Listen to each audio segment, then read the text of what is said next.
Hey guys, welcome to another blog of Amris world. তো এটা ইউটিউবে সার্চ করতে করতে র্যান্ডামলি পেয়ে গেলাম। আসলে আমার হাতে ছিল কিছুটা চিকেন, আর আমি ভাবছিলাম যে রেগুলার যেরকম আমরা খাই সেটার থেকে একটু আলাদা রকম কিছু করে খাওয়া যাক সেটা নিয়ে। তো মানে একটা এক্সপেরিমেন্ট করা হোক আর কি। আর ঠিক তখনই এটা আমার চোখের সামনে পড়ে, মানে সাউথ স্টাইল চিকেন চুক্কা আর চিকেন সুক্কা। তো আমি ভাবলাম যে এক্সপেরিমেন্ট যখন করব তখন এরকম কিছু একটা ফ্লেভারফুল করলেই হয়। আর এটা কালার ফালার দেখে তো তোমরা বুঝতেই পারছো যে এটা দেখে কতটা লোভ লাগছিল।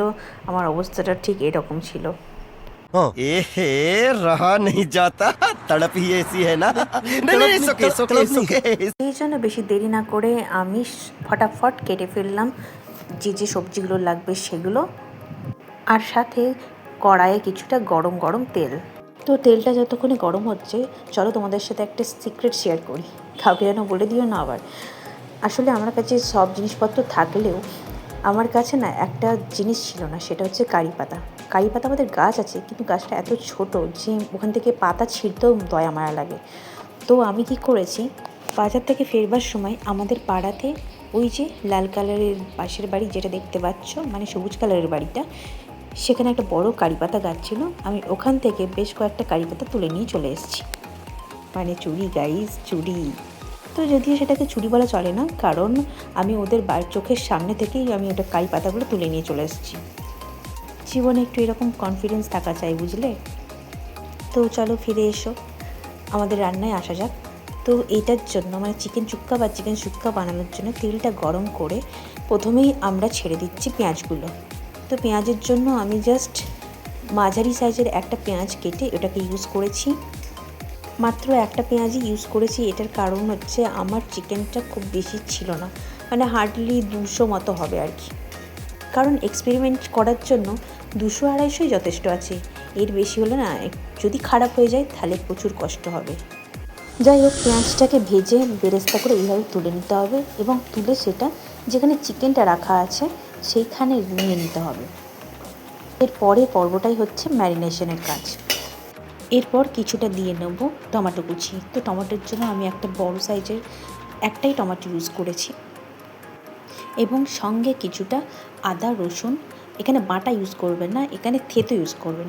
একটা শিলনোড়ায় বা মিক্সিতে একটু রাফভাবে আদা এবং রসুন একটু থেতো করে নেবেন।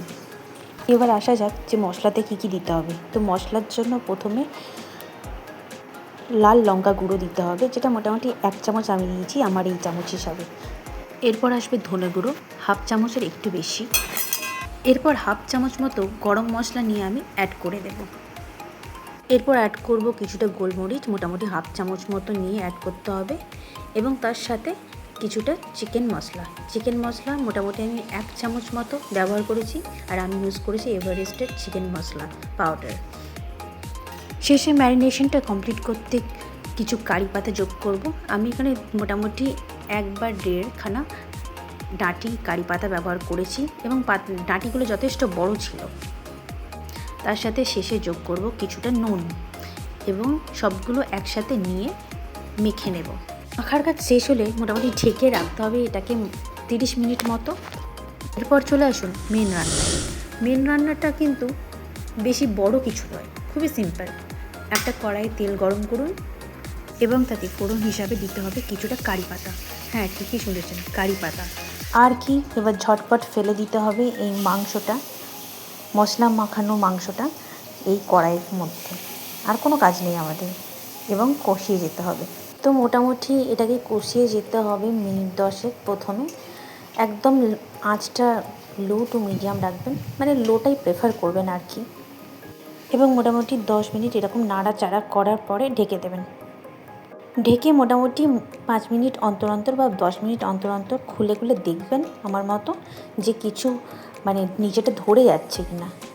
এটা করার সময় আমি খেয়াল করলাম যে নিচেটা যত লো আঁচেই রাখা হোক না কেন নিচেটা ধরে যাচ্ছিলো। তো আমি সামান্য করে জল দিচ্ছিলাম, এবং এইভাবে কষাচ্ছিলাম এবং ঢাকা দিয়ে দিচ্ছিলাম। যদিও সত্যি কথা বলতে অরিজিনাল যেটা ছিল মানে রান্নার ভিডিওটা, সেটাতে কিন্তু একদমই জলের ব্যবহার নেই গো। আমি নিজে এইটুকু বুঝেছি যে আমাকে জল দিতে হবে, কারণ জল ছাড়া আমার চলছিল না, একদমই নিচেটা ধরে ধরে যাচ্ছিল। সেই জন্য আমি অল্প অল্প করে জল দিয়ে এরকমভাবে কষাচ্ছিলাম এবং ঢেকে দিচ্ছিলাম। এই হালকা হালকা জল দেওয়া আর ঢাকার কাজটা আমি মোটামুটি কন্টিনিউ করেছি আরও 20 মিনিট মতো, মানে 10 মিনিট প্লাস 20 মিনিট, মোটামুটি টোটাল হচ্ছে 30 মিনিট। 30 মিনিট এইভাবে কষাতে থাকবো। দেখো মোটামুটি 30 মিনিট পর জিনিসটা ঠিক এরকম আসবে আর কি, মানে একদম একটু ড্রাই ড্রাই টাইপের হবে, একদমই বিশেষ কোনো গ্রেভি থাকবে না গো, একদম ড্রাই ড্রাই টাইপ হবে এবং এই অবস্থাতে আমাদেরকে নামিয়ে নিতে হবে। দেখো কালার ওয়াইজ তো দেখে মনে হচ্ছে ওদের মতোই দেখতে হয়েছে ব্যাপারটা, জানি না আদৌ ওদের মতো অথেন্টিক টেস্টটা আমি আনতে পারলাম কি না, তো সেটা খাওয়ার পরেই বলা যাবে। চলো এই পর্যায়ে ঝটপট কড়াই থেকে নামিয়ে ফেলা যাক আর সার্ভ করা যাক আমাদের এই ছোট্ট বাটিতে। তো কেউ যদি আমাকে অনেস্ট রিভিউ চাও যে এটা কীরকম খেতে লাগলো, তো আমি বলবো যে টমেটো আর কারি পাতার সংমিশ্রণে সত্যি করেই একটা আলাদা রকম ফ্লেভারফুল একটা টেস্ট এসছে।